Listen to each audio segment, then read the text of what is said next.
Hi hello അസ്സാം വലൈക്കും വരഹമത്തല്ലാഹി വബറകാത്ത്. പിന്നെ എന്തൊക്കെയുണ്ട് വിശേഷം? എല്ലാവരും സുഖമായിട്ടിരിക്കല്ലേ? പിന്നില്ലേ, ഞാൻ ഇന്ന് രാവിലെ വാട്സപ്പിൽ ഇങ്ങനെ സ്റ്റാറ്റസൊക്കെ നോക്കിക്കൊണ്ടിരിക്കുന്ന സമയത്ത് ഒരു സ്റ്റാറ്റസ് കണ്ടു. അത് എനിക്ക് ഭയങ്കരമായിട്ട് ഇഷ്ടമായി. നല്ലൊരു സ്റ്റാറ്റസ്. കാരണം അത് കണ്ടപ്പോൾ തന്നെ ഒരു പോസിറ്റീവ് എനർജിയും അതേപോലെ തന്നെ ഭയങ്കരമായിട്ട് ഒന്ന് തിങ്ക് ചെയ്യാനുള്ള ഒരു സ്റ്റാറ്റസ് ആയിരുന്നു. എന്താണെന്ന് വെച്ചാൽ ഒരു 4 സെൻറ്റൻസ് ഉണ്ടായിരുന്നുള്ള ആ സ്റ്റാറ്റസിൽ. ഫസ്റ്റത്തെ സെൻറ്റൻസ് എന്ന് പറഞ്ഞത് ടാലൻറ്റ്, നമ്മുടെ കഴിവ് ഈസിക്കൽ ടു 1%. പിന്നെ അതുപോലെ തന്നെ അടുത്ത വരി എന്ന് പറയുന്നത് ലക്ക്, ഭാഗ്യം ഈസിക്കൽ ടു 1%. പിന്നെ നെവർ ഗീവ് അപ്പ്, ഒരിക്കലും വിട്ടുകൊടുക്കില്ല എന്നുള്ളത് 98%. So success is equal to 100%. സംഭവം സെറ്റാണല്ലേ? ലക്ക് എന്ന് പറഞ്ഞത്, ഭാഗ്യം എന്ന് പറഞ്ഞത് ആകെ 1% അതേപോലെ തന്നെ നമ്മൾ ടാലൻറ്റ്, കഴിവ് അല്ലെങ്കിൽ സ്കില്ല് എന്ന് പറയുന്നതും 1% പക്ഷേ ഇത് 2% മാത്രമുള്ളെങ്കിലും ഒരിക്കലും വിട്ടുകൊടുക്കില്ല എന്നുള്ളത് 98% ഉണ്ടെങ്കിൽ സക്സസ് ഉറപ്പാണ്, 100% ആണല്ലേ? ഈ ഒരു സ്റ്റാറ്റസ് കണ്ടപ്പോൾ എനിക്ക് കുറേ ആളുകൾ എന്നോട് പങ്കുവെച്ച അനുഭവങ്ങളൊക്കെ എനിക്കൊരു മനസ്സിലേക്ക് ഇങ്ങനെ വന്നു.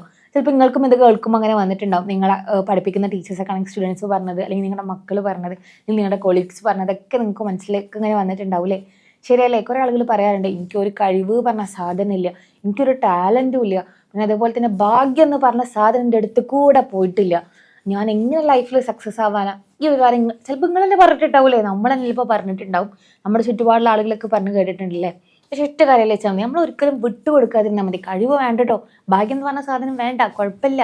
നമ്മൾ എന്ത് ചെയ്താൽ മതി, ലൈഫിൽ ഒരിക്കലും വിട്ടുകൊടുക്കാതെ ഞാൻ തോൽക്കില്ല, തോറ്റാലും ഞാൻ വീണ്ടും വീണ്ടും പരിശ്രമിക്കുന്ന ഒരൊറ്റ എന്തുണ്ടായാൽ മതി, ആ ഒരു മൈൻഡ് സെറ്റ് ഉണ്ടായാൽ മതി, നമ്മൾ ലൈഫിൽ സക്സസ് ആവും. ഇപ്പം നമ്മുടെ ചുറ്റുപാട് എത്രയോ, നമ്മുടെ സൊസൈറ്റിയിൽ തന്നെ എത്രയോ ആളുകളുണ്ടല്ലേ ലൈഫിൽ സക്സസ് ആയിട്ടുള്ള ആളുകൾ. അവരുടെ ലൈഫ് സ്റ്റോറി അല്ലെങ്കിൽ അവരുടെ ഹിസ്റ്ററി എടുത്ത് നോക്കിയിട്ടുണ്ടെങ്കിൽ അവർ അത് തന്നെ സക്സസ്സിൽ എത്തിയിട്ടില്ല.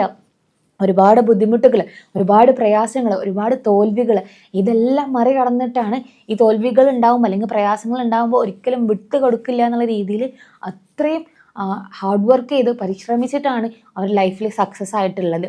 അപ്പം നമ്മൾ എന്ത് ചെയ്യണം, ആ ഒരു മൈൻഡ് സെറ്റ് ഉണ്ടാവണം. നമ്മളൊരു ഗോള് സെറ്റ് ചെയ്യണം, ആ ഗോൾ എങ്ങനെയെങ്കിലും അച്ചീവ് ചെയ്യണം. എന്തൊക്കെ പ്രശ്നങ്ങൾ ഉണ്ടായിക്കോട്ടെ, പ്രയാസങ്ങൾ ഉണ്ടായിക്കോട്ടെ, ഞാൻ ഒരിക്കലും വിട്ടുകൊടുക്കില്ല എന്നുള്ള ആ ഒരു മൈൻഡ് സെറ്റ് ഉണ്ടെങ്കിൽ, ആ ഒരു പോസിറ്റീവ് എനർജി ഉണ്ടെങ്കിൽ നമ്മൾ ലൈഫിൽ സക്സസ് ആയിരിക്കും.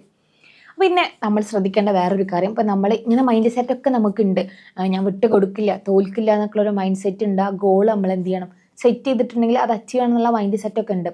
പക്ഷേ നമ്മളെ തളർത്താനായിട്ട് ഒരുപാട് ആളുകളുണ്ടാവും നമ്മുടെ ചുറ്റും. നമ്മളെ സക്സസ് കാണുന്നേക്കാൾ അവർ ചിലപ്പോൾ ആഗ്രഹിക്കുന്നുണ്ടാവുക നമ്മുടെ തോൽവിയായിരിക്കും. അപ്പോൾ നമ്മൾ ആ ഒരു സക്സസ്സിലേക്ക്, അല്ലെങ്കിൽ നമ്മളൊരു പുതിയ സംരംഭം തുടങ്ങുമ്പോൾ, അല്ലെങ്കിൽ നമ്മളൊരു പുതിയ ഇന്നോവേഷൻ തുടങ്ങുമ്പോൾ, ഒരു പുതിയ സ്റ്റെപ്പ് വെക്കുമ്പോൾ ആ സ്റ്റെപ്പിനെ കളിയാക്കാൻ അല്ലെങ്കിൽ നമ്മളെ പരിഹസിക്കാൻ, അനക്കൊന്നും കഴിയില്ലടാ, എന്നെക്കൊണ്ട് പറ്റൂലടോ എന്ന് പറഞ്ഞിട്ട് നമ്മളെ തളർത്താൻ ഒരുപാട് ആളുകളുണ്ടാവും. പക്ഷേ നെവർ ഗിവ് അപ്പ്, ഒരിക്കലും വിട്ടുകൊടുക്കരുത്. നമ്മൾ മുന്നോട്ട് വെച്ച കാല് നമ്മൾ മുന്നോട്ട് തന്നെ വെക്കുക. ഇപ്പോൾ നിങ്ങളോട് ഞാൻ ഒരു എക്സാമ്പിൾ പറഞ്ഞുതരാം. ഇപ്പോൾ നിങ്ങൾ എന്ത് ചെയ്യാണ്, ഒരു 8 മണി ഒരു 9 മണി സമയത്ത് ഭയങ്കര വിശന്ന്, അപ്പോൾ നിങ്ങൾക്കൊരു ബിരിയാണി തിന്നാൻ തോന്നി, ബിരിയാണി അല്ലെങ്കിൽ ഷവർമയായിട്ട് തിന്നാൻ തോന്നി. അപ്പോൾ നിങ്ങളൊരു കട ആലോചിച്ചു. ഇപ്പോൾ ഇവിടെ കിടത്തൊക്കെ ആണെങ്കിൽ നിങ്ങൾ ഒരു 10 കിലോമീറ്റർ അപ്പുറത്ത് നല്ലൊരു ഷോപ്പുണ്ട്. ആ ഷോപ്പിലേക്ക് പോകാൻ വേണ്ടിയിട്ട് എന്ത് ചെയ്യാണ്, നിങ്ങൾ തീരുമാനിക്കണം. അവിടുത്തെ ബിരിയാണി അല്ലെങ്കിൽ ഷവർമ നല്ല അടിപൊളിയാണ്. അപ്പോൾ നിങ്ങൾ ആഗ്രഹിച്ചിട്ട് വീട്ടിൽ നിന്ന് ഇറങ്ങാൻ കേട്ടോ. അപ്പോൾ വീട്ടിൽ നിന്ന് ഇറങ്ങി ഒരു പകുതി എത്തുന്ന സമയത്ത് നിങ്ങളുടെ ഒരു ഫ്രണ്ട് വിളിച്ചപ്പോൾ നീ എടുക്കാൻ പോകണമെന്ന് ചോദിച്ചാൽ പറഞ്ഞു, ഞാനിങ്ങനെ ബിരിയാണി കഴിക്കാൻ അല്ലെങ്കിൽ ഷവർമ കഴിക്കാൻ പോവാണ്, ആ കടയത്ത് അടിപൊളിയാണെന്ന് പറഞ്ഞു. അപ്പോൾ അവൻ പറഞ്ഞു, എടാ അതിനേക്കാളും രസമുള്ളത് അതിൻ്റെ അപ്പുറത്തുണ്ടാന്ന് പറഞ്ഞു. അപ്പോൾ നിങ്ങൾ വിചാരിച്ചു, എന്നാൽ അപ്പുറത്തെ കടയ്ക്ക് പോകാമെന്ന് വിചാരിച്ചിട്ട് നിങ്ങൾ അവിടേക്ക് ഇങ്ങനെ പോണ വഴിക്ക് വേറൊരു ഫ്രണ്ടിനുണ്ട്. അപ്പോൾ ആ ഫ്രണ്ട് പറയണേ, അവിടുത്തെ പോരാ, അവിടെ ഭയങ്കര പൈസയാണ്, അവിടുത്തെ ഫുഡ് തീരെ പോരാ, അവിടുന്ന് അപ്പുറത്തൊരു വേറെ കട ഉണ്ട് പറയും. അപ്പോൾ നിങ്ങൾ എന്ത് ചെയ്യും, അങ്ങോട്ട് പോകും. അവിടെ എത്താൻ നേരത്തെ വേറെ ആളെ കണ്ടിട്ട് നിങ്ങൾ പറയും, അവിടുത്തെ ഫുഡ് പോരാ, ആംബിയൻസ് പോരാ, അതേപോലെ തന്നെ കസ്റ്റമർ സർവീസ് പോരാ, ഇവിടെ വേറൊരു കട ഉണ്ട് പറയുമ്പോൾ നമ്മൾ എന്ത് ചെയ്യും, ഇന്ന് ഇവിടേക്ക് പോവാല്ലേ. അങ്ങനെ നമ്മൾ ഇവിടേക്കൊക്കെ മാറി ഓരോരുത്തരുടെ അഭിപ്രായം വെച്ച് പോയി അവസാനം നിങ്ങൾ ചെല്ലുമ്പോഴത്തേനും എല്ലാ കടയും അടച്ചിട്ടുണ്ടാവും. നിങ്ങൾക്ക് ബിരിയാണിയും കിട്ടൂല, ഷവർമയും കിട്ടൂല, അവസാനം വീട്ടിൽ പോയി കഞ്ഞി കുടിക്കേണ്ടി വരും. ഓക്കെ. അപ്പോൾ ഇതേപോലെയാണ് നമ്മുടെ ലൈഫിൽ നമ്മളൊരു ഗോള് സെറ്റ് ചെയ്തിട്ടുണ്ടെങ്കിൽ മറ്റുള്ളവരെന്ത് പറഞ്ഞോട്ടെ, നെവർ ഗീവ് അപ്പ്. അവർ പറയുന്നത് പറഞ്ഞോട്ടെ, അവർക്ക് പറയാനുള്ളത് അവർ പറഞ്ഞോട്ടെ. എൻ്റെ ഗോൾ ഇതാണ്, ഞാൻ സെറ്റ് ചെയ്തിട്ടുള്ള ഗോൾ ഇതാണ്, അതിലേക്കാണ് ഞാൻ എത്തിച്ചേരേണ്ടത്. അപ്പോൾ ഇവർ പറഞ്ഞതൊക്കെ എന്ത് ചെയ്യുക, നമ്മൾ എന്ത് ചെയ്യുക, ഇഗ്നോർ ചെയ്യുക. പക്ഷെ വേറെ കാര്യം മനസ്സിലാക്കണേ, നമ്മൾ എല്ലാവരും ഇഗ്നോർ ചെയ്യരുത്. ചിലപ്പോൾ നമ്മുടെ നല്ലത് മനസ്സിലാക്കി നമ്മുടെ പാരൻസ് അല്ലെങ്കിൽ നമ്മുടെ പാർട്ട്ണർ അല്ലെങ്കിൽ നമ്മുടെ ഏറ്റവും അടുത്ത സുഹൃത്തുക്കൾ ചിലപ്പോൾ നമുക്ക് എന്ത് ചെയ്യും, നല്ല ഉപദേശങ്ങൾ തരും, അത് നമ്മൾ സ്വീകരിക്കണം. പക്ഷേ എല്ലാവരുടെയും അഭിപ്രായങ്ങൾ എന്ത് ചെയ്യുക, അവോയ്ഡ് ചെയ്യുക.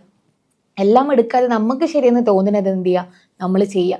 നല്ലതാണെങ്കിൽ അത് സ്വീകരിക്കുക, മോശപ്പെട്ടതാണെങ്കിൽ എന്ത് ചെയ്യുക, അത് ഒഴിവാക്കുക. എന്നാൽ മാത്രമേ നമുക്ക് സക്സസ്സിലേക്ക് എത്തിച്ചേരാൻ കഴിയുള്ളൂ.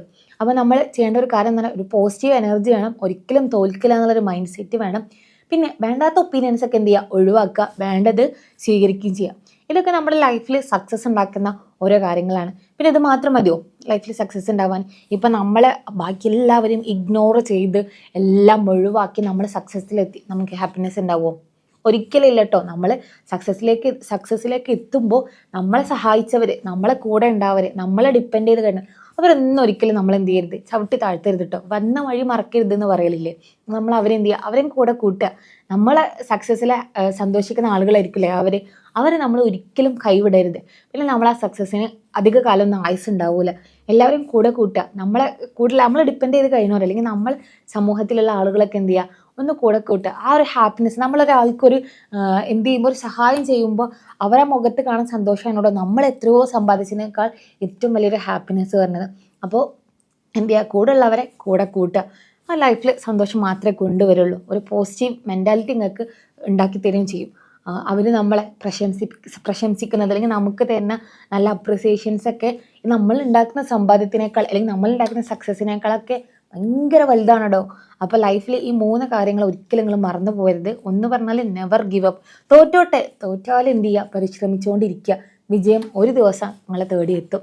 രണ്ടാമതെന്ന് പറഞ്ഞത് ഒപ്പീനിയൻസ്, മറ്റുള്ളവരുടെ അഭിപ്രായങ്ങൾ കേട്ട് പോയിട്ട് ജീവിതം എന്ത് ചെയ്യരുത്, ആ അടച്ച കട പോലെ ആക്കരുത്. അവസാനം വീട്ടിൽ പോയി കഞ്ഞി കുടിക്കേണ്ട അവസ്ഥ ഉണ്ടാക്കരുത്.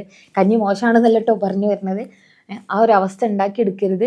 നല്ല ഒപ്പീനിയൻസ് എന്ത് ചെയ്യുക, സ്വീകരിക്കുക. വേണ്ടാത്തത് എന്ത് ചെയ്യുക, ഇഗ്നോർ, അത് ഒഴിവാക്കിയെടുക്കുക. പിന്നെ കൂടെ ഉള്ളവരെ കൂടെ കൂട്ടുകയും ചെയ്യുക. എന്നാലാണല്ലോ ഈ സക്സസ്സിനൊക്കെ ഒരു ഹാപ്പിനെസ് ഉണ്ടാവുള്ളൂ.